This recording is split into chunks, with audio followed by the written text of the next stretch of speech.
안녕하세요. 정치권의 복잡한 현안을 시원하게 풀어드리는 정치펀치 배성규입니다. 안녕하세요. 정치펀치 MC빈 배소빈입니다. 김성태 전 쌍방울 그룹 회장이 한국으로 압송이 되면서 검찰 조사도 초읽기에 들어갔습니다. 네, 이재명 대표에 대한 소환 통보가 설 이후에 이루어졌습니다. 그래서 이 이재명 대표의 바야흐로 이 결전의 날이 다가오고 있는데요. 네. 오늘은 이재명 대표에 대한 대장동 저승사자로 불려왔던 이 장기표 신문명 정책연구원장님 모시고 얘기 나눠보겠습니다. 예, 안녕하십니까. 안녕하세요. 예, 네, 잘 지내셨습니까? 예. 새해 복 많이 받으세요. 네, 새해 복 많이 받으시고 건강은 좋으십니까? 예, 뭐 괜찮은 편입니다. 네. 네, 그래서 지금 뭐 김성태 전 쌍방울 그룹의 이 회장이 어제 한국에 이 결국 전격 체포돼서 돌아왔는데요. 네. 무려 8개월 만입니다. 그런데 그동안에는 이렇게 도망다니던 김성태 전 회장이 왜 갑자기 이렇게 돌아오게 된 것일까? 물론 붙잡혀서 그런 거긴 하지만 이 돌아오면서 그래서 뭔가 이 대비책이 마련된 거냐? 아니면 그 압박을 못 견디고 이렇게 온 거냐? 어떻게 보십니까? 저는 뭐 대비책이라기보다도 네. 더 이상 이재명 씨와 관련된 사건을 네. 피해갈 수 없다. 피해갈 수 없다. 도망 다닌다고 이게 해결될 문제가 물론 아니다. 그렇죠. 네. 그리고 또 그 사람들 그렇게 말했지만 자기가 이 해외 도망 다니는 동안에 네. 가족들이나 회사가 입을 피해가 네. 너무 크고 네. 그래서 전 지금은 뭐 김성태 씨가 지금 저 이재명 씨하고 뭐 모른다 그러는데 네. 좀 있으면 다 밝혀질 겁니다. 어. 그걸 각오하고 저는 왔다고. 네. 아, 각오를 하고 왔다? 각오를 하고 네. 왔다. 네. 네. 근데 해외 도피 중에 이제 변호사를 선임하지 못해가지고 어려웠다고 하는데 결국은 이제 유재만 변호사를 선임했다고 하죠. 이분 이력이 특이합니다. 전두환 전 대통령을 수사했던 검사라고요. 예. 저는 그 기사를 봤는데요. 예. 그러나 뭐 그것이 뭐 전두환 씨하고 관련되거나 그런 건 저는 네. 아니라고 물론 보고 그렇죠. 뭐 변호사로 활동하다가 보니까 네. 맡은 게 아닌가. 아, 그렇죠. 저는 그게 무슨 특별한 의미가 있지는 않을 것 같습니다. 네. 근데 지금 김성태 전 회장이 이재명 대표에 대해서 모른다. 네. 만난 적 없다. 그리고 하여튼 이 변호사비 대납도 전혀 그런 적 없다라고 부인은 했는데 물론 이재명 대표도 똑같이 말했습니다. 난 뭐 얼굴도 모르고 전화번호도 모른다 했는데 한동훈 법무장관은 아니 이거는 그 관련자들의 입맞추기일 뿐이다라고 했어요. 근데 정말 만난 적이 없는 것일까 보는데 근데 전 비서실장 김성태 전 회장의 전 비서실장은 아니다. 두 사람 친하다라고 했어요. 법정에서 그렇게 또 진술했습니다. 이거 어떻게 해석해야 됩니까? 그 안 만났을 리가 없죠. 네. 왜냐하면 그 이화영 씨가 저 경기도 부지사였지 않습니까? 네. 이재명 씨가 네. 경기도지사일 때 그 네. 사람이 그 김성태 씨한테 이미 드러난 것만 하더라도 3억 원 받은 걸로 지금 드러났지 네. 않습니까? 그래야 네. 기소도 돼 있고 그 다음에 또 이재명 씨가 경기도지사일 때 이 경기도와 네. 아태평화협의라는 게 있어요. 그렇죠. 네. 안부수라는 사람이 네. 회장인데 거기에서 그 공동 행사를 두 분이나 할 때 네. 상방울에서 다 그 지원을 했습니다. 그렇죠. 맞습니다. 그런데 자기가 주관하는 행사에 네. 그 돈을 엄청나게 들여서 지원을 했는데 네. 그 지원한 회사의 회장도 모른다. 네. 이 말이 됩니까 이게? 그러니까요. 네? 말이 안 되고 네. 그래서 제가 그런데 지금 서로 둘 다 모른다 그러잖아요. 네. 만난 적이 없다 그러는데 그거는 뭐 거짓말이고 그 네. 한장관 말대로 본래 그 도둑놈들이요 다 그렇게 입 맞추고 하는 겁니다. 그런데 그런 거고 네. 만약에 네. 근데 이런 거는 있다고 생각합니다. 만난 것이 많이 드러나 있다면 네. 안 만나도 할 수 없는 거 아닙니까? 네. 그렇다 하더라도 이 사람은 여러 사람이 있을 때 봤는데 뭐 기억이 없다. 그 왜 이재명 씨 특기 아닙니까? 아, 이재명 대표는 뭐 자기가 데리고 다녔던 그 최측근 비슷한 실무진도 모르는 사람이라고 했어요. 같이 그 해외 여행에도 그러니까요. 모르는 사람 아닙니까? 네. 근데 진짜로요. 네. 이 공개적으로 안 드러날 가능성이 저는 있다고 생각합니다. 네. 왜냐하면 그 사건 자체가 그냥 일일이 다 말하기는 어려운데 네.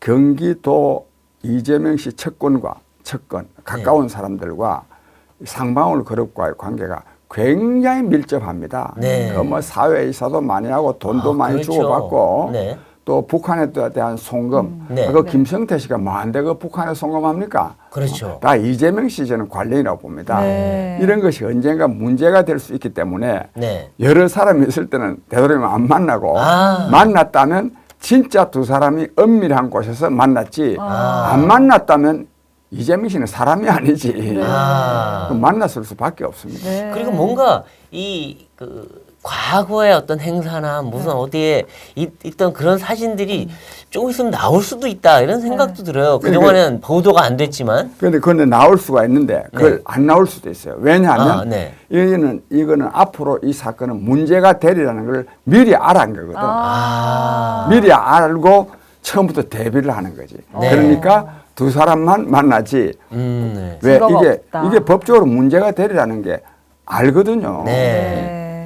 근데 이 뭔가 그 대장동 사건도 그렇고 네. 이 관련 사건에서 보면 녹취록 이런 게 굉장히 많잖아요. 네. 근데 요번 김성태 건도 뭔가 녹취록이나 뭔가 숨어 있는 뭔가 있지 않을까? 왜냐면 이 김성태 씨가 이 조폭 출신으로 알려져 있잖아요. 그럼 이런 분들은 보통 할 때 또 이 녹취를 해놓고 막 이런 대비를 해놓는 경우가 꽤 많아서. 근데 녹취 얘기가 나왔고 또 그 네. 변호사비 지금 당장 지금 김성태 씨하고 김성태 회장하고 문제는 지금 변호사비 대납 사건 아닙니까? 예. 이 변호사비 대납 사건에 대해서 제가 상당히 자세히 압니다. 네. 예, 예. 그걸 최초에 폭로한 사람은 이병철 씨라는 사람입니다. 네. 이병철 씨라는 사람. 네. 근데 이게 이병철 씨가 처음부터 네. 그 이태영 변호사를 만날 때 네. 무슨 뭐 변호사비 대납 있는 거 알아내기 위해서 만난 게 아니에요. 네. 아니고 그 이름 성만 나오는데 최모 씨라는 사람 기업하는 사람인데 네. 그 사람이 변호사 선임하러 이태영 씨가 무슨 이재명 씨 변호사를 했는지 그런 거 모르고 네.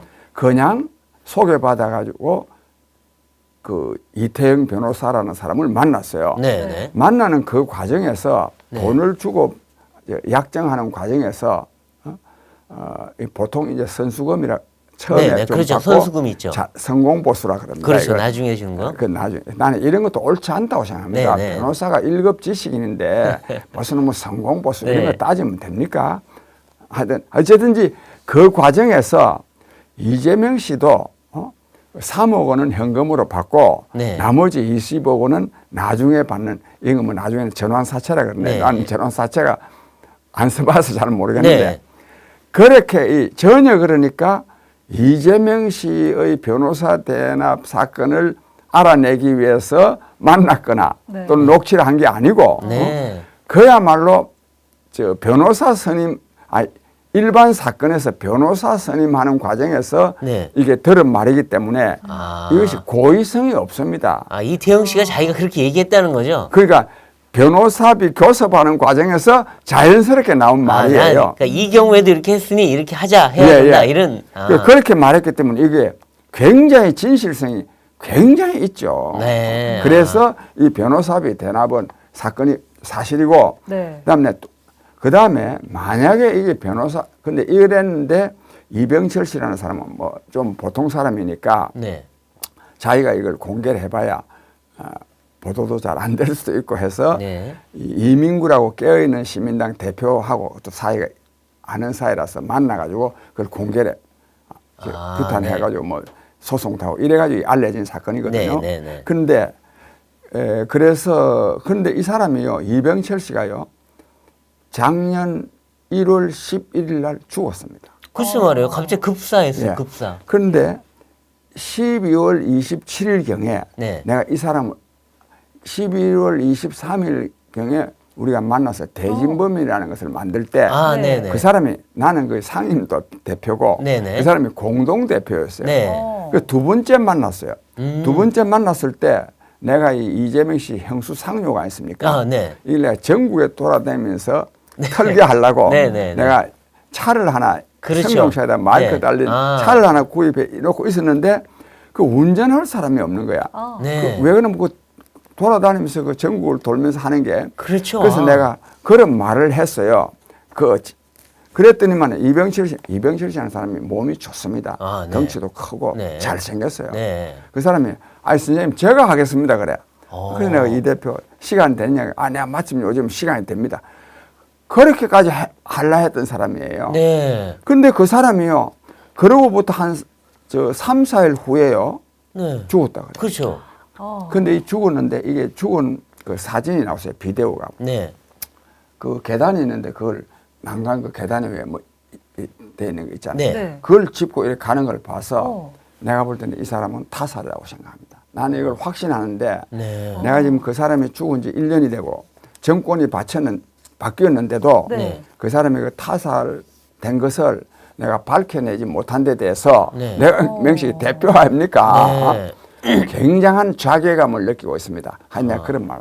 아, 근데 여기서 잠깐 네. 이게 이제 정말 타살인지 그건 알 수 없습니다만 예. 하여튼 우리 이 나는 원장님께서는 그렇게 그렇게 여기고 추정을 하고 있다. 계십니다. 네, 그렇게. 예. 네, 알겠습니다. 지금 이제 변호사비 대납 사건을 말씀해 주셔서 그런데 또 하나의 의혹이 터졌습니다. 제2의 변호사비 대납 건인데 이번에 이제 김만배 씨가 회사 돈 2억 원을 들여서 변호사비를 내줬다 이런 말이 있는데 혹시 이 기사도 보셨습니까? 네, 기사는 봤어요. 네. 근데 김만배 씨와 이재명 씨와의 관계는 이거는 뭐 보통 관계가 아니죠. 네. 2억 원이 문제가 아닙니다. 네. 나는 사실 그런 거 보면서 이런 거는 크게 문제가 안 돼야 되는데 생각합니다.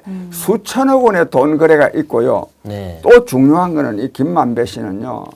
이재명 씨의 은인입니다. 은인. 네. 이재명 씨가 저 항소심까지 벌금 300만 원을 받아가지고 그렇죠. 네. 곧 대법원에서 확정이 되면 네. 경기도지사직 날라가고 그렇죠. 도지사직 날라가고 저 대선에도 출마할 자격이 없잖아요. 네. 그렇죠. 근데 이걸 김만배 씨가 나서 가지고 네. 이걸 무죄로 만드는 거 아닙니까? 그렇죠. 네. 그 과정은 뭐 긴 설명은 필요 없고요. 그 권순일 대법관 만나가지고 그래가지고 근데 이거를 이 대한민국 검찰이 조사를 제대로 하지 않는 것은 중대 문제입니다. 네. 그래가지고 권순일 씨는 그 무죄해주고 그에 대한 대가로 50억 클럽에도 들어있거니와 네. 그다음에 화천대유의 고문 변호사라고 가가지고 한 달에 1,500만 원씩 받았지 않습니까? 네. 그랬으면 불과 얼마 전에 김만배 씨 8번이나 출입했잖아요. 그렇죠. 그래가지고 무죄해주고 그 회사에 가서 고문 변호사가 그렇죠. 1,500만 받고 이러면요. 요즘 합리적인 의심이라는 말을 많이 네. 하는데 상식적으로 그 김만배 씨의 요청, 즉 이재명 씨 무죄해달라는 걸 네. 안 해줬다면 김만배가 왜 그렇게 해주겠습니까? 그러니까요. 의혹이 되게 많아요. 그러니까 어떻게 일반 저희도 법조 출입을 해봤지만 대법관 만나는 건 하늘의 별따기예요. 그럼요. 못 만나요. 근데 정말 공식석상에서나 어쩌다 만날 수 있는 건데 그걸 개인적으로 8번이나 사무실 찾아갔다. 이건 보통 관계가 아니고 더군다나 아니 무슨 대법관 출신이 이름도 없는 화천대유에 가서 고문 변호사를 누가 해줍니까? 예. 그러니까 이것도 웃기는데 거기다가 지금 녹취를 보면 그 김만배 씨가 남욱 씨한테 가서 이 재판을 2번이나 뒤집었다라고 얘기했다 그러고 50억 원을 권순일 대법관한테 줘야 된다 이런 얘기도 했다 그러고 이 모든 게 너무나 의혹이 커요. 네. 다 지어낸 얘기일까요 이게? 거기다가요, 그 8번 출입이요. 네. 그 이재명 씨 그 재판하기 전날, 그 그렇죠. 재판하고 나서 한 이틀 후에. 네, 그러니까 맞습니다. 이거는 뭐 너무너무 이 재판 거래 아닙니까 이게? 네네. 그래서 이 제가 그랬어요. 그 성남에 장영아 변호사라는 사람이 있습니다. 네. 그 사람하고 지난 12월 작년이 그렇죠. 벌써 재작년이 됐네. 네네. 이제 12월 말에 권순일 씨를 직무유기로 직권남용으로 고발을 했어요. 아 고발을. 네. 또 뇌물로 네네. 사후 뇌물죄거든요. 네네. 이런 거. 고발했는데 아직도요. 이런 걸 보고 고발인 조사라 그럽니다. 아 그렇죠. 고발인 조사를 해야죠. 먼저 해야 그렇죠. 그 이제 피의자 될 사람을 불러서 나 아직 고발인 조사도 안 했거든. 아. 이건 뭘 말하느냐?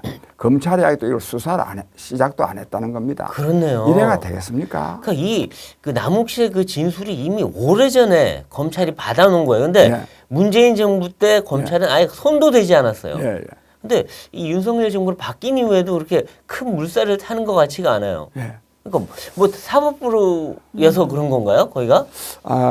이왕 말씀 났으니까 네. 제가 볼 때는 이 대장동 이재명 씨와 관련된 사건을요. 네. 이재명 씨를 대장동 사건으로 관련 지어서 처벌할 생각은 없는 방향으로 검찰이 계속 피해 다닙니다. 예. 사실 이재명 씨 봐주기와 대장동 사건 피해, 그건 왜 그러냐? 이 대장동 사건에는요, 그 고위 법관 네. 출신 네. 대법관이 얼마나 높습니까? 그렇죠. 그다음에 박영수, 네.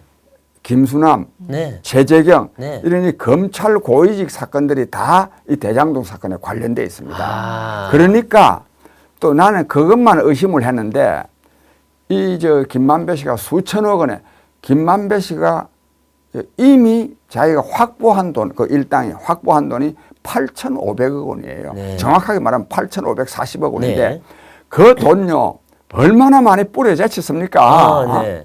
그래서 난 이 검찰 고위직 지낸 사람들만이 아니라 상당히 그 일선 검사들한테도 뿌려졌기 때문에 이 사건이 수사가 안 되고 있는 게 아닌가 싶습니다. 아, 그래요.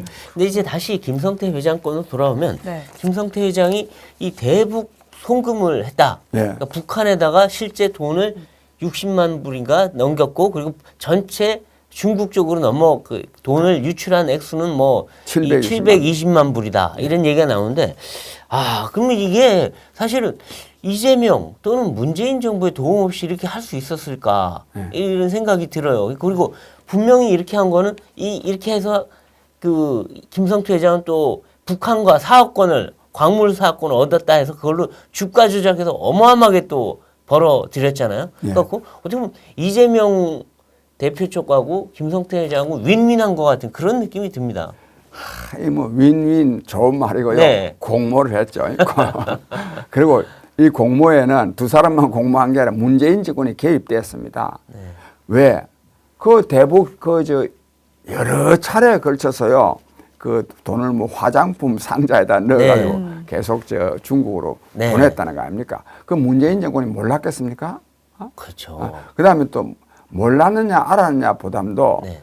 이재명 씨를 위해서도 그렇게 했을 가능성이 있지만 네. 문재인 대통령과 그 정부를 위해서도 그래 할 사람들 아니에요. 아, 그렇죠. 어지간하면 자꾸 보내고 싶은 사람이니까. 그렇죠. 북한하고 뭔가 거래를 하고 싶었던 상황이었으니까. 그렇고 근데 어쨌든 이 돈은 이재명 씨와 직접적으로 관련됐다고 봐야 됩니다. 아, 네. 왜냐하면 그 관계했잖아요. 그다음에 특히 또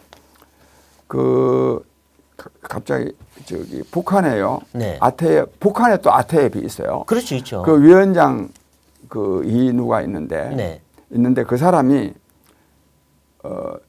경기도하고 아까 말한 아태앱하고 공동회사 할 때 네. 와서 축사도 했습니다. 아, 네, 네. 근데 축사도 문제가 아니라 판교까지 와가지고요 경기도지사일 때 그 네. 사람이 이재명 씨하고 그 판교에 와서 만났어요. 아, 네, 네. 그럼 대단한 거 아닙니까? 네. 아니 이재명 대장동은 아니었겠죠.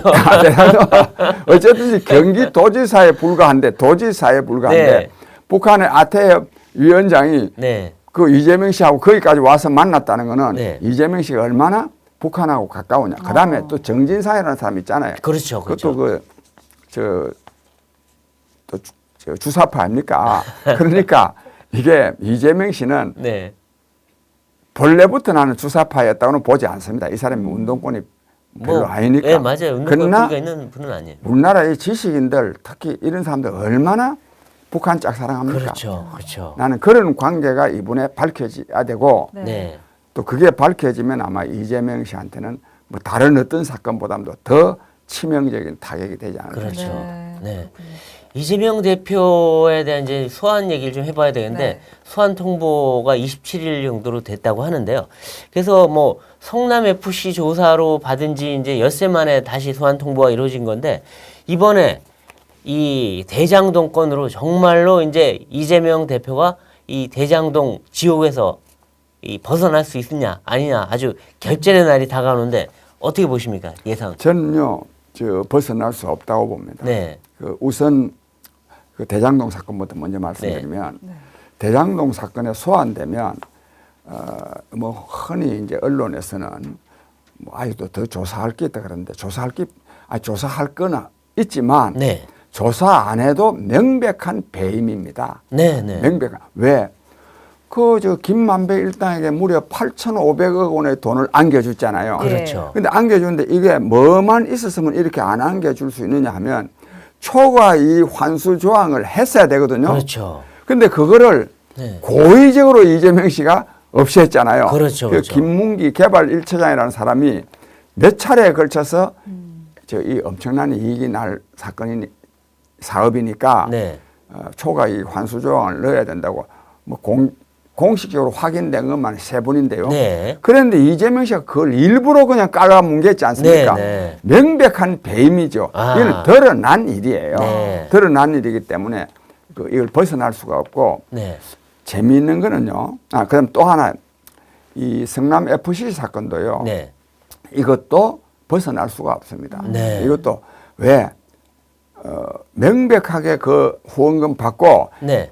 해준 게 있잖아요. 다 그렇죠. 드러났어요. 네, 네. 또 그 사건으로 말미암아서 그 구속된 사람도 있어요. 성남시 네. 공무원하고 네. 저쪽도 두산하고 네. 그래서 이게 벗어날 수가 없고 이렇게 되면 다른 거는 선거법 위반, 뭐 허위 사실 공표 네. 이런 거는요. 뭐 또 저 제주 피우면 100만 원 이하도 될 수도 있고 네. 전에 그랬잖아요. 네, 그렇죠. 무죄도 될 수도 있지만 성남 FC상 이 사후 뇌물죄, 네. 이 또 배임죄 이런 거요 반드시 처벌되게 되어 있습니다. 아. 그래서 이재명 씨의 정치적인 생명은 끝났습니다. 네. 그래서 제가 보면 유동규 씨가 이 진술했다고 하죠. 다 보고를 했고 예. 결제를 다 받았다. 이재명 예. 당시 시장한테. 그리고 업자들도 이재명 대표로 시장으로부터 특혜를 받았고 또 로비도 통했다. 이런 진술을 다 했어요. 그러니까 이런 걸 보면은 그런데도 불구하고 뭐 이재명 대표는 나는 뭐 그 몰랐고 그냥 단순히 결제만 했다는데 하여튼 결제 수로도 아주 다량의 확보가 돼 있어요. 이러면 정말 배임에서 벗어날 수 있을까? 그런데도 이재명 대표는 다 이게 탄압이다 그러니까 참 국민들이 볼 때 어리둥절합니다 정말. 그것도 또 이 검찰을 좀 나무라지 않을 수 없는데 네.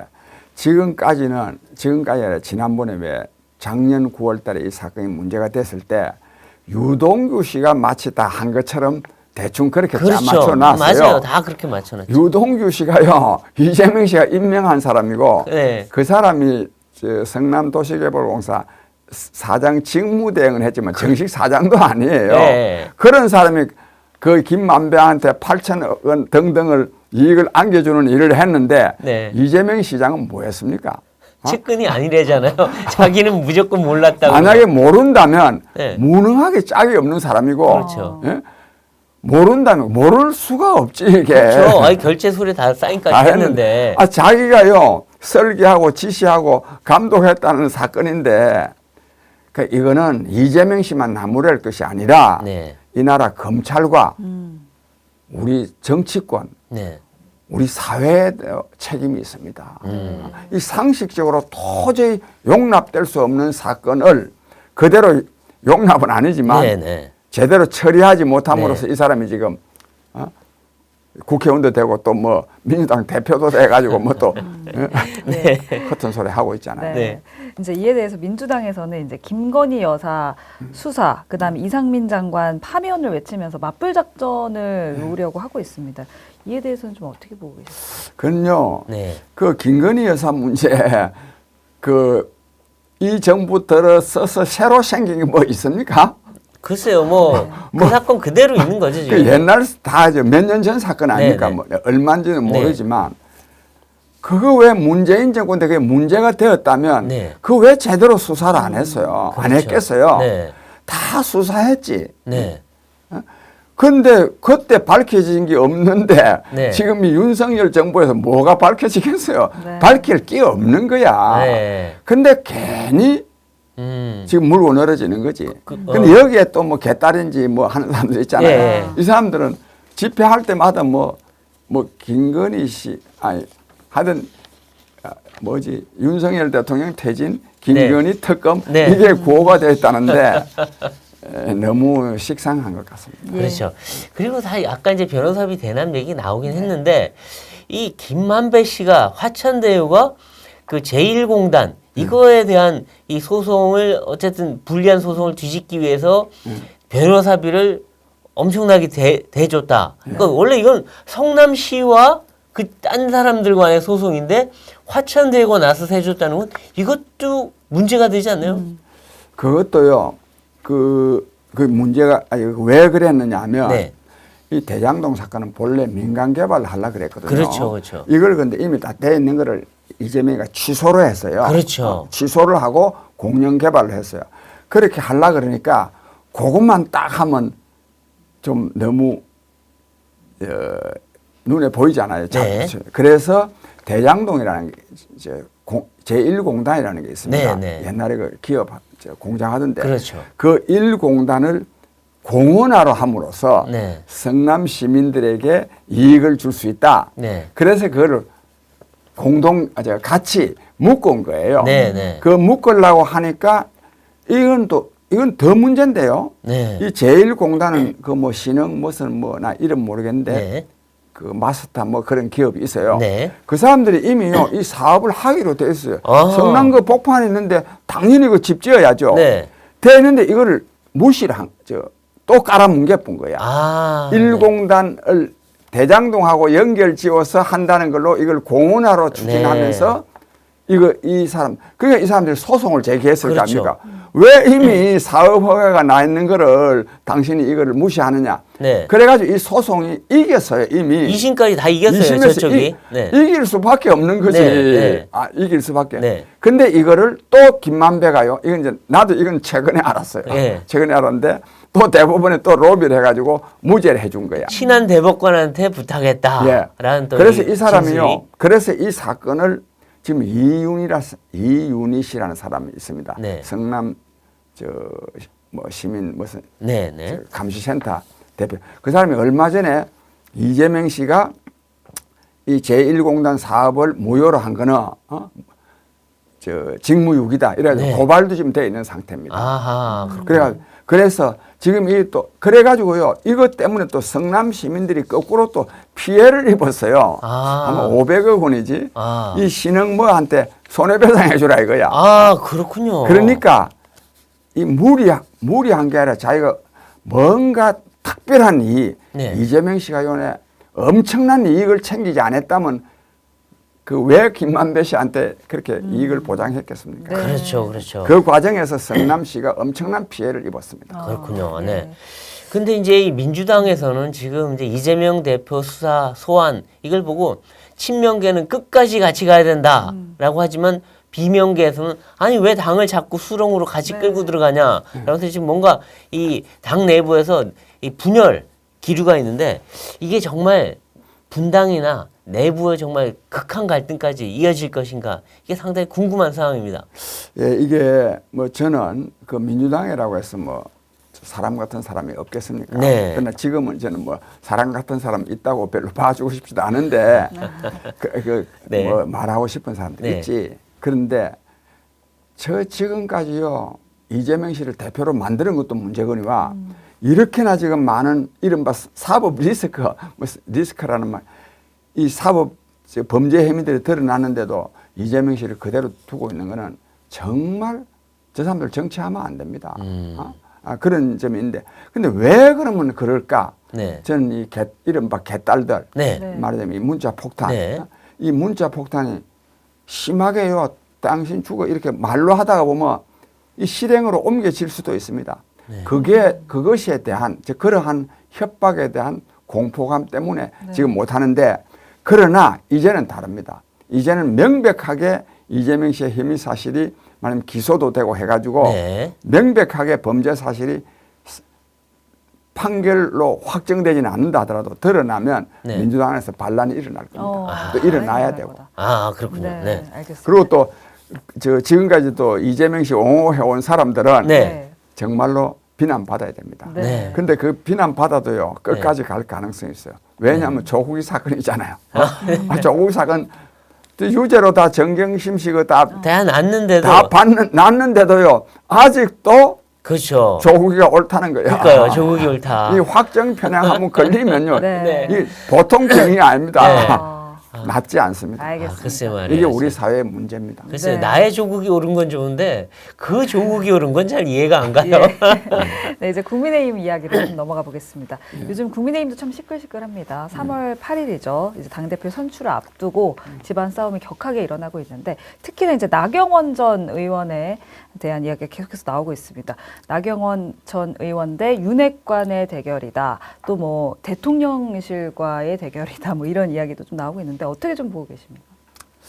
그 참 뭐 보기 안 좋죠. 그렇죠. 안 좋은데 그 우선은 나경원 의원이 네. 이 저출산 고령화 위원장을 맡았으면 예. 그걸 성실히 잘 수행했어야 됩니다. 그리고 또 만약에 당 대표 선거가 뭐 갑자기 생긴 것도 아니고 네. 오래전부터 이미 비대위 체제로 당 대표 선거가 있는데 당 대표 선거가 예정돼 있는데 자기가 대표를 하고 싶었다면 네. 그걸 안 맡았어야죠. 아. 네. 그 저출산 고령화 예. 위원회를 그랬어야 된다고 보는데 뭐 지금도 또 뭐 출마하는지 안 하는지도 불분명하고 네. 그래 하는 거는 저는 옳지 않다고 생각합니다. 네. 네. 근데 이걸 또 이러니까 이 임명권자로서는 굉장히 기분 나쁘죠. 아, 네. 이 지금 나경원 씨만의 책임이 아니고 네. 윤석열 대통령으로서도 불과 몇 달 후에 그만둘 사람을 임명했다는 비난을 들어도 할 수 없는 거야. 네. 그럴 정도니까 이게 대통령실에서는 굉장히 기분 나쁘죠. 네. 그래서 뭐 좀 해임이라는 강수를 저는 뒀다고 보는데 네. 그러나 그것도 다 그 같은 당내 사람이고 같은 네. 정부 안에 사람들이니까 원만하게 처리했으면 되는데 네. 못했는데 저는 그거는 아마 이런 뭐 이미 상식입니다. 다 아는 네. 얘기를 아무래도 윤심이 가 있는 요즘 김기현 후보를 아. 당선시키려는 의도로 좀 공개했다고는 봅니다. 네. 즉 해임도 하고 음. 좀 나경원 씨가 듣기 싫은 말도 좀 했다고 보는데 그 정도에서 끝나지 이게 자꾸만 더 아. 이걸 끌고 나가는 거는 네. 옳지 않다고. 예. 근데 이 나경원 전 의원이 보면은 윤석열 대통령이 해임을 했는데 네.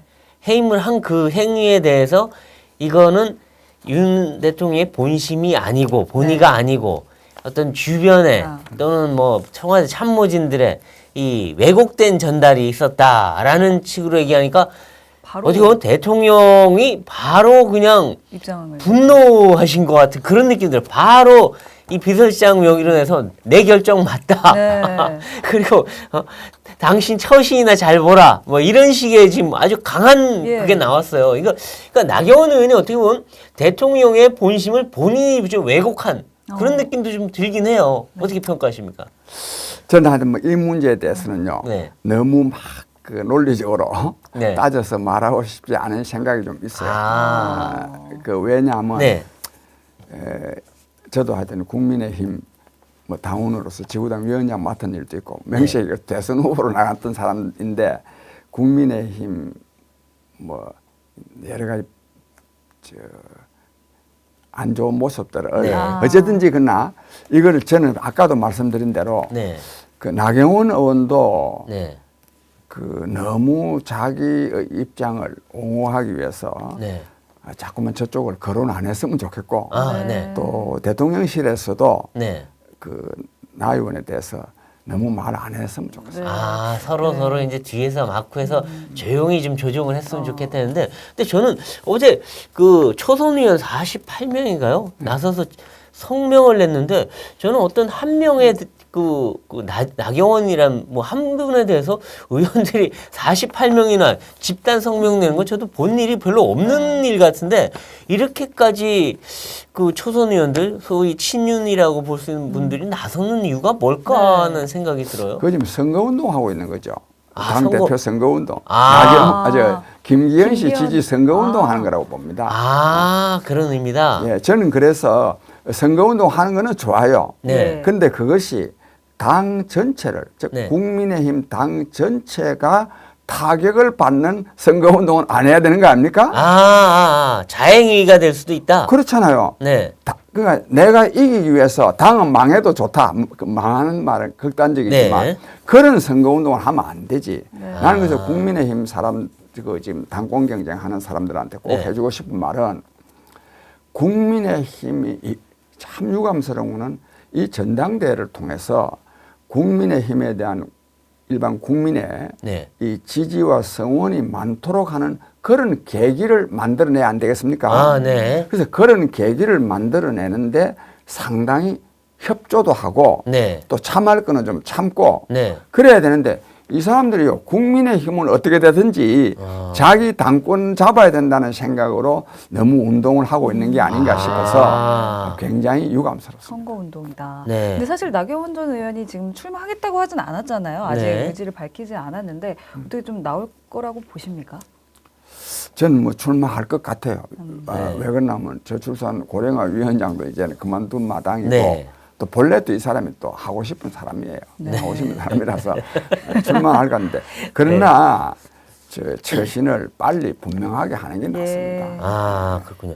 근데 이제 현재 상황에서 그러면 뭐 나경원 의원이 출마를 하는지 아닌지가 굉장히 큰 변수이긴 하지만 네. 현재 상황에서는 누가 제일 유리하다. 지금 뭐 크게 보면은 이제 김기현 의원, 그다음에 안철수 의원, 나경원 전 의원 이렇게 세 명의 3파전이다. 뭐 이런 얘기도 하는데 전망은 어떻게 하십니까?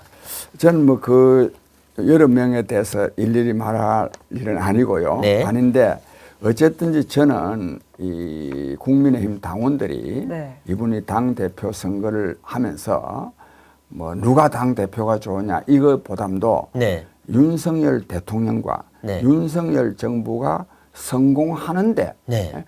누가 더 도움이 되겠느냐. 네. 난 이것이 상당히 판단의 기준이 된다고 네. 봅니다. 또 그게 또 나쁜 게 아닙니다. 네. 왜냐하면 윤석열 정부가 성공을 해야 뭐 그렇죠. 국민의힘도 되고 만약 당원 입장에서도 네. 그래서 나는 그래서 그 이른바 윤심이 네. 나는 이런 용어가 난무한 거는 좀 적절치 않다고 보지만 아, 네. 어쨌든 뭐 그 사실은 또 윤심이니까 네.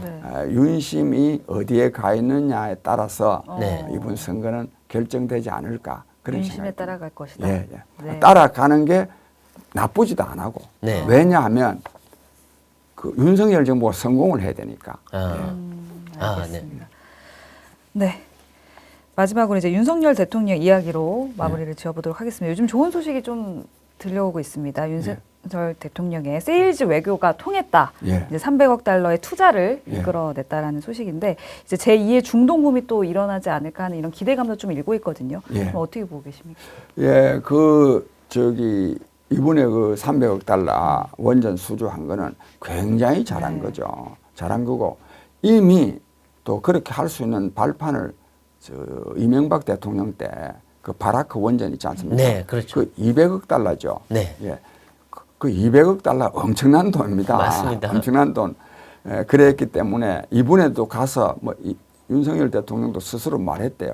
아, 자기가 이 저 대한민국의 네. 영업 사원이다. 아, 네. 그렇죠. 그렇죠. 요즘 대한민국 대통령만 영업 사원이 아니라 각국의 그렇죠. 대통령들이 바이든 대통령도 영업 사원이에요. 미국 대통령도 영업 사원이고 네. 프랑스 대통령도 그렇죠. 영업 사원이라 해야 됩니다. 그렇죠. 세일즈를 해야죠. 그럼요. 아니 네. 물론 외교라는 게 그 국가 간의 아주 국제 간의 외교는 그게 영업 사원이지 영업이지. 네. 그런데 여전히 대한민국으로서는 굉장히 기분 좋은 일이고 네. 저는 그러나요. 이것이 꼭 돈을 많이 네. 받게 되고 투자를 유치해서 나는 그것보담도 네. 대한민국의 이 원자력 기술이 네.